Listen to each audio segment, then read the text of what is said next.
Hello, everyone, and welcome to the Lizard and Cat Award Show for the years of 1970, 1971, and 1972. I'm Sean Flowers. I'm Tennelle Flowers. And this is, of course, Animation Pilgrimage, where we watch every single theatrically released animated film in chronological order. Mm-hmm. And while it has only been 3 years in the pilgrimage, we've hit enough movies that we don't want to watch another year of movies. Otherwise, there will be a million movies to try to pick through for these award shows. Yeah, because there's at least 13 or more. 17 movies in 1973 already. Yeah, it's a little ridiculous, and our patrons keep finding more for us. Yeah, good on you guys. Thank you. Holy cow, there's a lot. There's only like 1 or 2 movies left for next year that we can't find. Uh-huh. And that's crazy. Yeah. That's awesome, but that's ridiculous. It's a lot of movies. Especially seeing it's in the 50s and 60s, we were like, I don't know, we found 1 or 2 and there's 7 that we couldn't find. Mm-hmm. So that's really cool, but that definitely means that we're going to be doing these award shows more, quote unquote, more often. Well, I still think that at some point we're going to be reaching a point where we're doing them per year. Oh, absolutely. No matter. It might not start until the late 80s or early 90s, but eventually, we'll just do every single year, no matter how many movies we watch from it. Exactly. Just because, we were doing per decade there at the beginning because, again, we only found X amount of movies for the entire decade. So you guys probably know how it goes at this point. If this is your first time tuning in, awesome. Hello. Welcome to the pilgrimage. This is kind of a wrap-up summary of the last 3 years that we've done. If you want to check out our reviews of these movies, they're all in the playlist. And if, after this video where we talk about the ones we actually like or enjoy, maybe you could go check out those reviews to get more information about those movies, or even go check out the movies themselves. Yeah. Either way, it has been 3 years of animation. Yes. I wouldn't describe it as particularly good. I wouldn't describe it as horrible. No. In fact, I think there was more enjoyability out of these 3 years than we've often had. Not necessarily because the movies are good.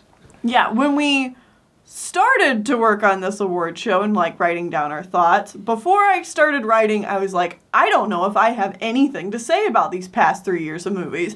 But then when I was actually reflecting on it and looking back at the films, I actually found I had a lot more to say than I originally thought, which I think is a good sign. That's good. So we're going to start this off with just listing off all the movies that we watched this year. And then we have a few general... These 3 years. Yeah, these 3 years. What did I say? This year. These 3 years. Sorry. And 1970 to 1972. Yeah, and then we'll do a few generalized, animation we liked and stuff like that. And then we're going to get into the big categories of we divided them into generalized. You'll see. So these are the films we watched. Starting off in 1970, we had Aladdin and His Magic Lamp from Jean Image France. Attack Number 1, the movie from Tokyo Movie Shinsa, Japan. Cleopatra, Queen of Sex, Mushi Production, Japan. Shinbone Alley Fine Arts Films, the United States. Attack Number 1, Revolution, Tokyo Movie Shinsa, Japan. The Phantom Tollbooth, Chuck Jones, U.S. Attack Number 1, World Championship, Tokyo Movie Shinsa, Japan. The Aristocats, Disney, United States. Dougal and the Blue Cat, Good Times Enterprises, England, France. The Blue Bird, Soyuz Multifilm. I'm sorry about the pronunciation. They've made a lot of other Russian films in the past. The USSR. On to 1971, we have Attack Number 1, Immortal Bird, Tokyo Movie Shinsa, Japan. Animal Treasure Island, Toei Animation, Japan. Alibaba and the 40 Thieves, Toei Animation, Japan. Daisy Town, Bell Vision Studios, France, Belgium. The Poor Miller's Boy and the Kitten, East Germany. And then finally, in 1972, we have Fritz the Cat, Ralph Bakshi, USA. The Three Musketeers in Boots, Toei Animation, Japan. Snoopy Come Home, Cinema Center Films / Lee Mendelson Films, the United States. Journey Back to Oz, Filmation Associates, ABC, United States. Marco Polo Jr., Animation International Incorporated / Porter Animations, Australia. And finally, Go Get Them 0011, Toei Animation, Japan. What a list! So, lots of Japan, specifically Toei Animation. They're really cranking them out. That's cool. Normally I do like my little list of how many films did we have of these categories and stuff, and I totally forgot to do it this time. Oh, you did? Yeah. That's okay. You okay with not doing that? Yeah, I think that's okay. Let's say we had 1 million movies from Japan. Very few United States films, but the ones that we did get were actually from a large variety this year. We did have a couple of newcomers. Yes. The film from East Germany with The Poor Miller and the Kitten. And also with Australia and the Marco Polo Jr. And I think it's safe to say that both of us consider those pretty good first entries for Absolutely. newcomers. Especially Marco Polo Jr. Yeah, Marco Polo Jr. That was pretty good considering it's their first film. Their first film. Fully length, their full length theatrical film. So yeah, that's some trivia for you. I think that's probably pretty good. We had 21 films, I know that for sure. So that was 21 films in there. Obviously, if you're watching this sometime in the future and we were able to find another film from this decade, those will not be added into this review because... You can't say decade anymore. We're only covering... If we find future films in from these this three... era. From this section of time... Terminology is hard here on Animation Pilgrimage. Half the time I feel like we're just speaking jargon. I hope y'all can follow along. All right. Enough of all that stuff. Those films won't be in here because we found them later. That's okay. This is just for fun anyways. Yes. Either way, let's start off with Best Animated Moments. This is a category that we've kept from the last time we did an award show because this used to be a category that was Best Character Animation and then Best General Animation and And since we've gotten into the dark ages of animation, it's, at least for America, for the U.S., it's really hard to just pinpoint this down. And I think this extends to outside of America too, and I'll get into that when we talk about this category. But yeah, so our first category here is Best Animated Moments, and even then we have to kind of preface this with these aren't even necessarily going to be as good as some of the moments from previous decades or time periods that we did reviews for, just because none of the movies in this 3 years was a super wow moment for animation, the animation specifically. Yeah, I would say that none of the animations from the past 3 years has really wowed me in particular. But these are more of my general thoughts about the animation from this time as a whole and things that I want to talk about. Okay. That I feel are worth pointing out. Okay. So how do we want to go about this? Because I have just a couple of movies that I wanted to highlight. Well, go ahead then. Okay. So the first one I want to talk about is Cleopatra, which, yes, is an R-rated film. But it honestly has better animation than most every single other film that we watched. That is exactly what I wrote down too. I said Cleopatra is a mess, but I kind of love it as a product of its time. Oh, absolutely. And it easily has some of the best animation from these 3 years. A couple of scenes that I wasn't, from this movie that I wasn't even necessarily able to show in the review. The final boat scene, boat fight, is just cut.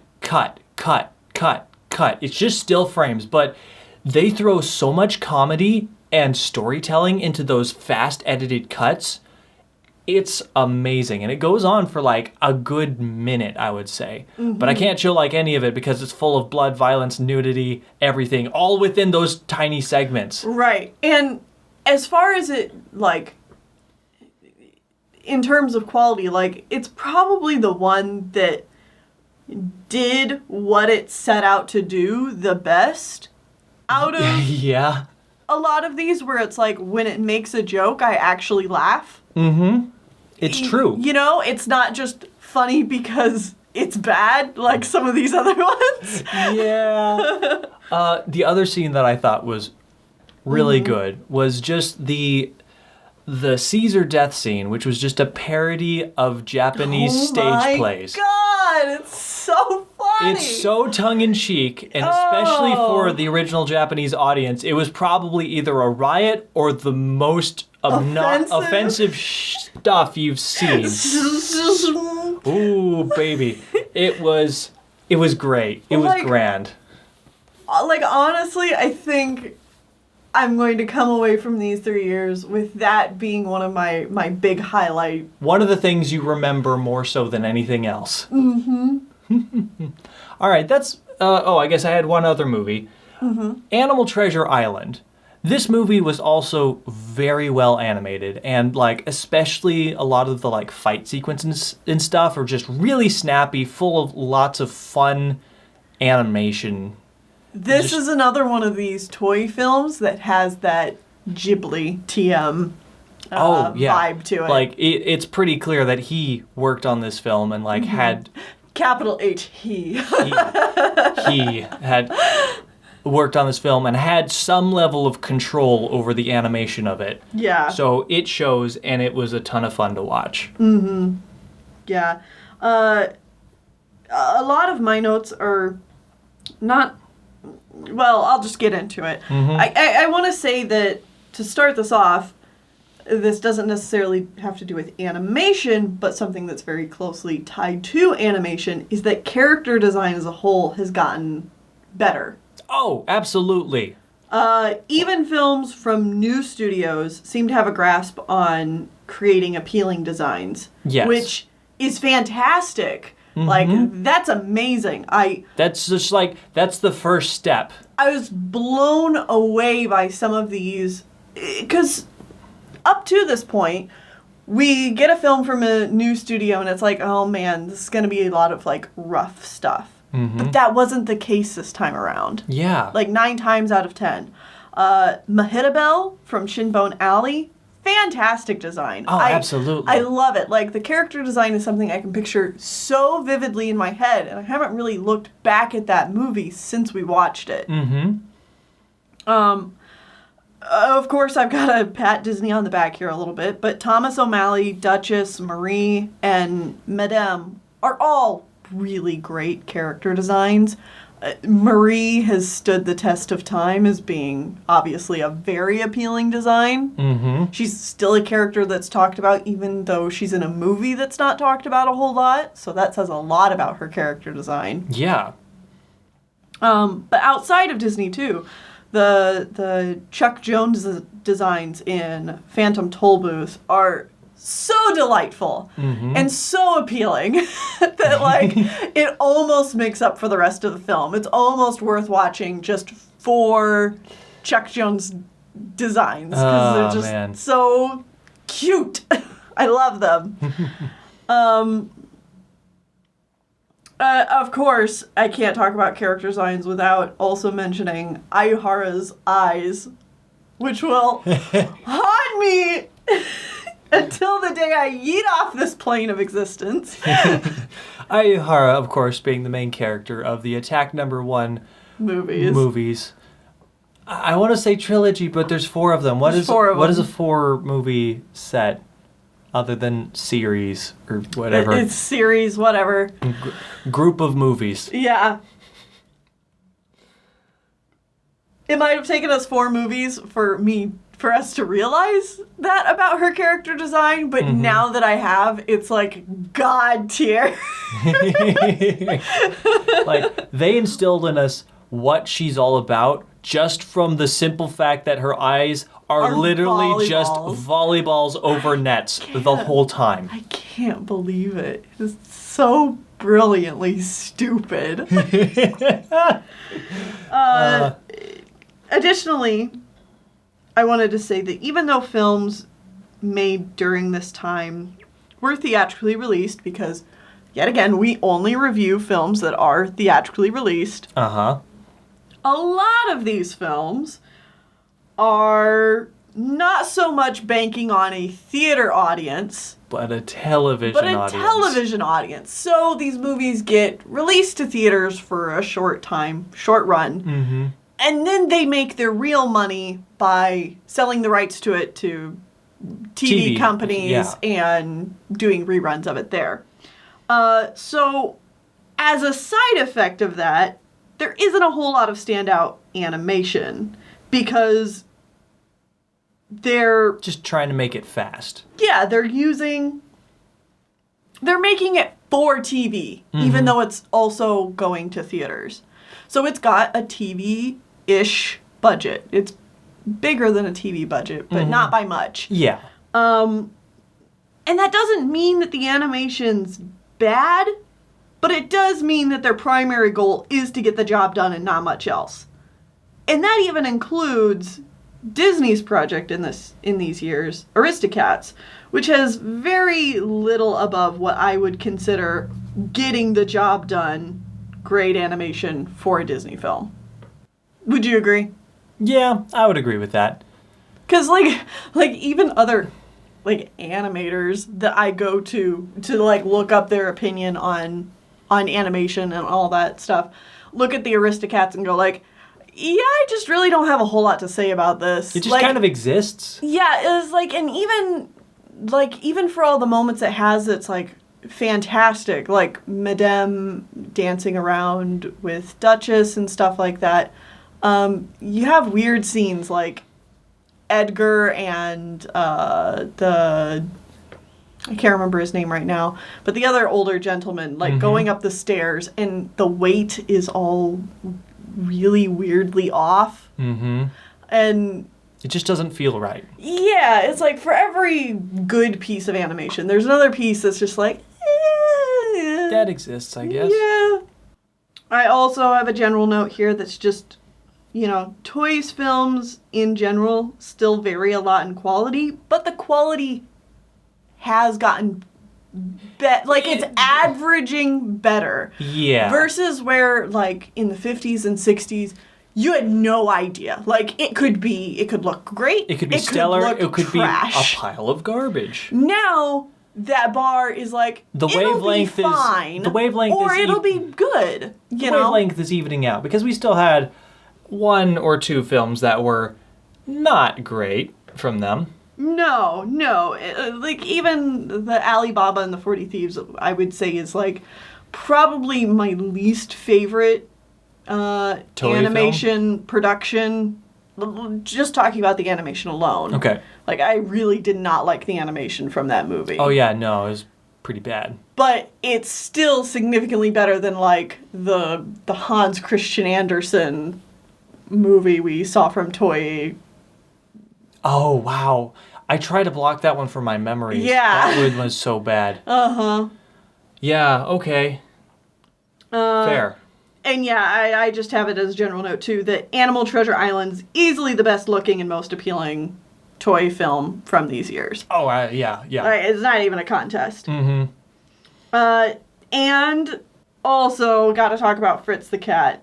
The animation in Fritz the Cat varies too much in quality and is such a difficult watch due to its subject matter that I can't recommend it to anyone. But I would be lying if I didn't say that I thought some of the character animation wasn't some of the best we saw in these 3 years. Yeah. It's not something I like to admit, but it holds your attention, that's for sure. I mean, it's the characters emote on screen and you can feel it. Like mm-hmm.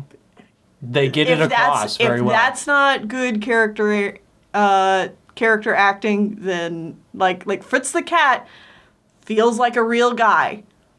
even though he's a cartoon character. Like, he's a terrible guy, but he feels like a real I don't person. have to like him, but that's good character animation. All right. Do you have any other animation notes? That's mostly it. Okay. It's probably the category I have the most to talk about. Well, yeah. Obviously. Best art direction is our other extra category. I put down The Blue Bird. You know what? You're not wrong. I didn't even consider it. It was so visually different from every other film we watched. It just stands out to me so much better than like the other films. If you want like a cohesive art style, probably go for something like Animal Treasure Island or The Aristocats. But like, it was so distinctive to me, it stood out. Yeah, see, I think that's the word, distinct. If you want a visually distinct film from these movies, I guess there's also Fritz the Cat. that's it. Like, that's the one I would definitely recommend too. But like, just because it's distinct doesn't mean it's necessarily good. And it has, the most important thing to me when thinking about it is it hasn't stuck with me. Okay. Like, even though I know you're correct, there's actually not a whole lot I can remember visually from that film. And if it's going to win Best Art Direction, I think that's a problem. I did put down Shinbone Alley as well. I also have Shinbone Alley. It's so rough. And there's still something about it that's so familiar. I know, it's so weird. And nobody's been able to tell us why it's so familiar yet. But like, it feels so familiar. We know we haven't seen this movie, but it feels like we have. I also just have Animal Treasure Island and Aristocats. Yet again, kind of in the same category for different reasons as your pick with the Bluebird, where it's like, these actually aren't visually all that distinct, but they're cohesive. Yeah. And boy, do I love a cohesive product. It's like, yeah, no, Animal Treasure Island, they all look like they fit together correctly. I mean, of course... The art direction all comes together. Yeah. Of course, the two human characters look a little out of place just because everything else is animals, but like, other than that, it fits very well. It feels very like Wind Waker. Yeah, yes, it does. And then Aristocats, it's Disney. It feels like Disney. Yeah, it's got some cool stuff. Who doesn't like who everybody wants to be a cat, you know, that's a jammer. It's got some cool art direction in there, you know, it is what it is. So that moves us on to our genre categories. Yes, so do you want to list off all of our genre categories so people know what's coming up? So, yet again, trying to put these films into genres is a nightmare sometimes, but this is what we came up with. Yes. We have comedy. We have the fantasy and fairy tale category. We have action adventure. And we have drama. All right. And drama, I think, is a newcomer, correct? Absolutely. Because we actually have films that can be considered serious. Right. Mostly. Right. I mean, even the drama films probably have some jokes or something like that in them. But they're more so, they're intended to be taken more seriously. Yeah. So, starting off with comedy, we have 4 contenders. Cleopatra, Queen of Sex, Shinbone Alley, The Aristocats, and Daisy Town. All right. I have one choice for what I think is the best comedy. I do too. Okay. Do you have a runner-up? Or do you just have some extra notes you want to say? I'll probably have a little bit more to say after we say this. Okay, I'm assuming we have the same movie, because I have Cleopatra. No, I have The Aristocats. I'm going to defend myself a little bit here. Okay. because I think you're correct. Like, Cleopatra is a funnier movie. Yes. And I think it's trying to be a funnier movie. Like, Aristocats jokes only land half the time. But, as a general whole, I am more likely, like, I enjoy the Aristocats more personally as a film, and I'd be more likely to rewatch it. Okay, that's fair. That is fair. Out of all of these, I actually enjoy 3 out of the 4 of them quite a bit. Yeah, Daisy Town can go just burn in a pile for all I care. Yeah. But the other 3 movies, Can eat some weed killer. Daisy Town. Daisy, yeah. Yeah. Pull out them shearing lawnmower. Yeah. All right, anyway. Get rid of the daisy. That's what we're saying. All right, the next category is fantasy fairy tale. What movies do we have in this category? Aladdin and His Magic Lamp, The Phantom Tollbooth, The Poor Miller's Boy and the Kitten, Journey Back to Oz. Oof. Yeah, this is a collection of movies. Uh-huh. I think there's only one that can even kind of come correct. I chose The Phantom Tollbooth. So did I. Because, like, Chuck Jones does know how to do his art style. Even if the movie wasn't, like, crazy interesting, honestly, it's better than the other 3 movies. Yeah. There's just not much to add to that. Mm-hmm. Phantom Tollbooth. It's fine. It's a movie. Chuck Jones worked on it. That's just about all you can say. Mm-hmm. Action adventure. We have Dougal and the Blue Cat, The Bluebird, Animal Treasure Island, Alibaba and the 40 Thieves, The Three Musketeers in Boots, Marco Polo Jr., and Go Get Them 0011. I want to make a note here. I know some of these might feel like they should go into the fantasy fairy tale or vice versa, but that would make both of those categories huge. Uh-huh. And they're like both a muddled mess anyways. Yeah. We feel the reason that we put like Alibaba and the 40 Thieves in this category and the Three Musketeers in Boots. Yes. And then Aladdin and His Magic Lamp in fantasy fairy tales because that one feels more fantastical, like they're trying to do something fantastical, whereas Alibaba and the 40 Thieves and the Three Musketeers in Boots are just trying to be a fun adventure type film. Right. They're like the setting and the use of like allusions to like any fairy tale characters are more just of like a set dressing for action set pieces. More so than they're trying to tell the story that they're interpreting. So anyway. I have one and a runner-up. I just have one. Okay.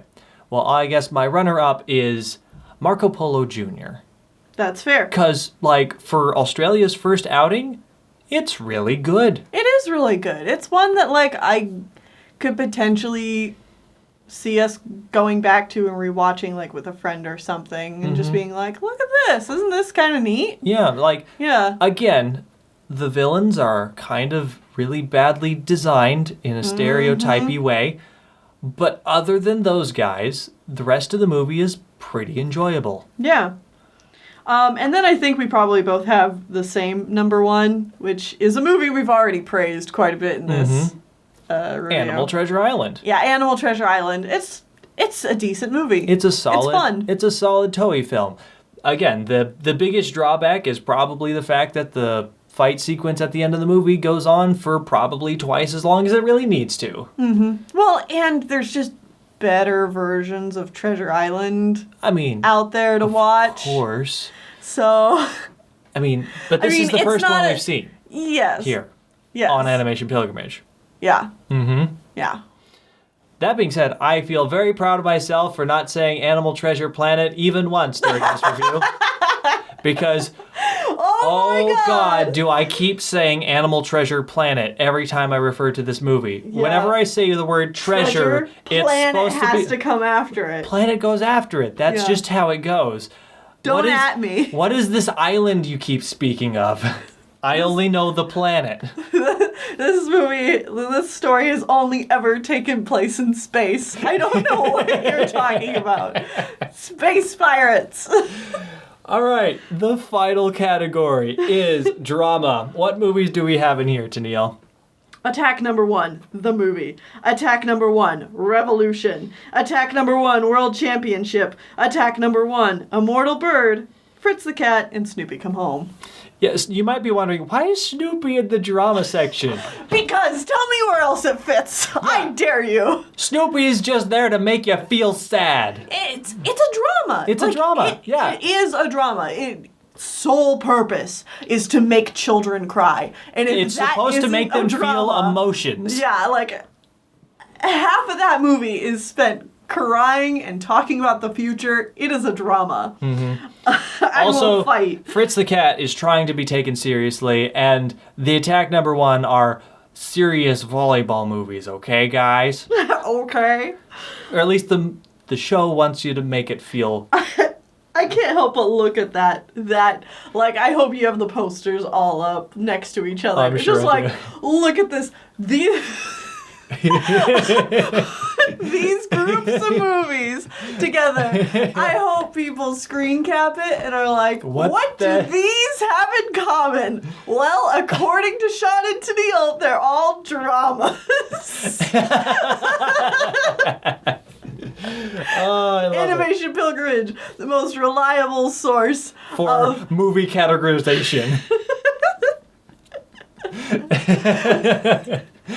Anyways, I have a movie I want to talk about, and then I have the winners.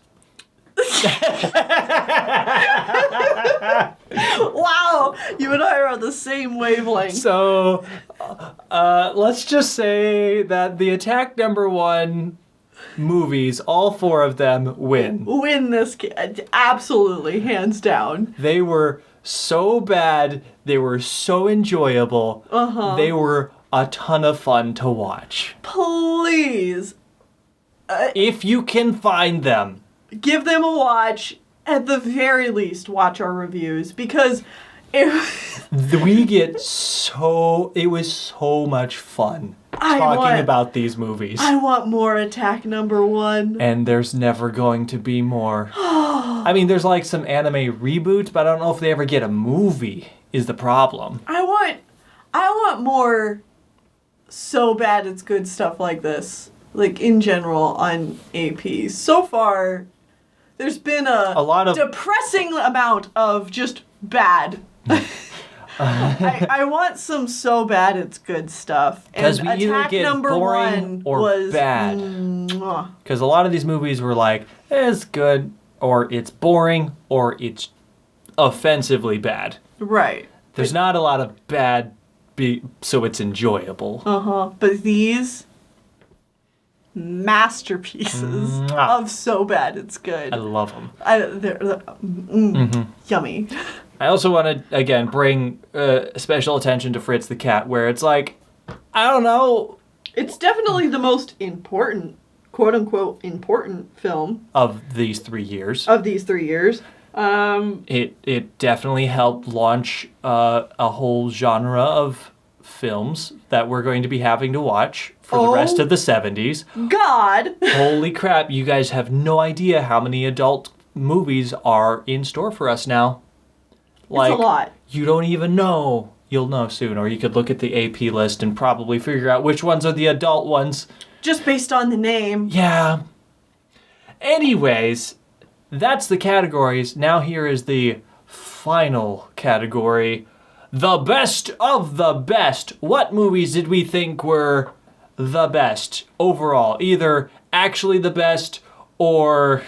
Our personal favorites. Yeah, so this is a completely objective opinion, obviously. Well, I split it in half. Oh, okay. I think probably the best movie of all of these is probably Animal Treasure Island. Like, it just feels the most cohesive and complete and best animated. It's got the most of all of everything to fit as the best movie, to me. I wouldn't argue with that. Mm-hmm. I would say it's still too Generic or generic boring? and boring. Uh-huh.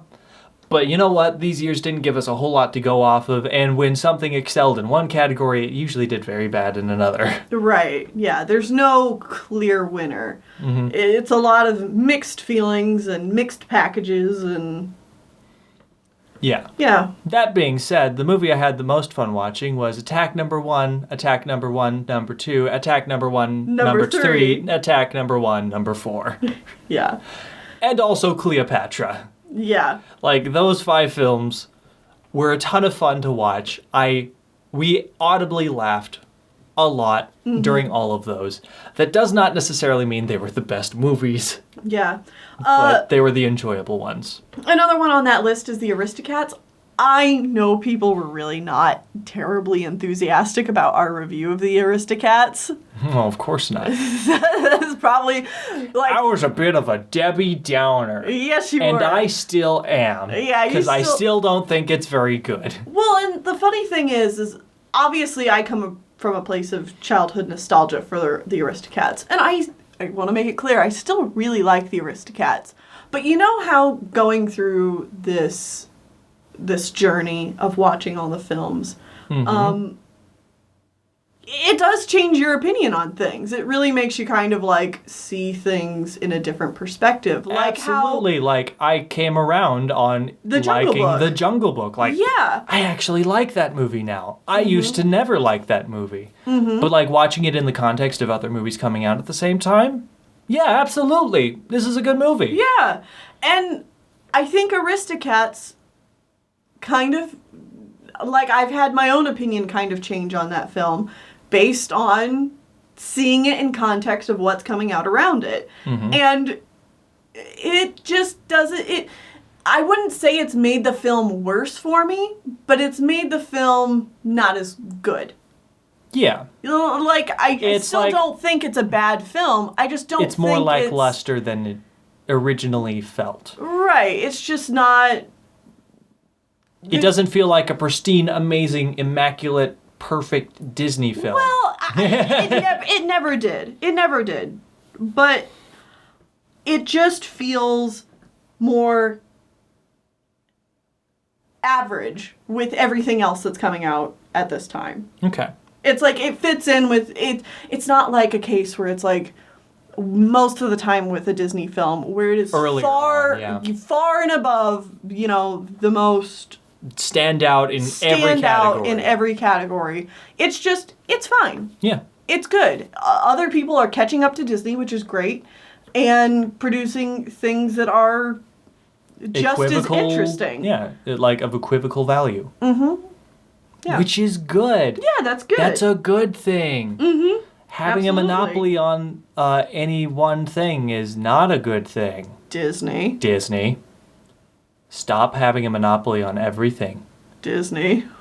No, seriously, Disney. I want to like you, Please. but it's becoming more difficult day Yeah. by day. I love you, but please don't make me pull that trigger. Anyway, that has been the Animation Reviews awards ceremony for these past 3 years. Yeah, so join us back here next time as we actually go back in time because Because we always have to do that after these award shows. Of course. We have at If you weren't least... expecting it, then you are a fool. So if you thought we were going right to 1973, what's up with you? No, we You have obviously haven't been around long enough. no, we have 3 films that we need to go back and see, and one of them's very early. Oh, yeah. So we'll see how that goes. Join us back here next time for more Animation Pilgrimage. Da, da, da, da.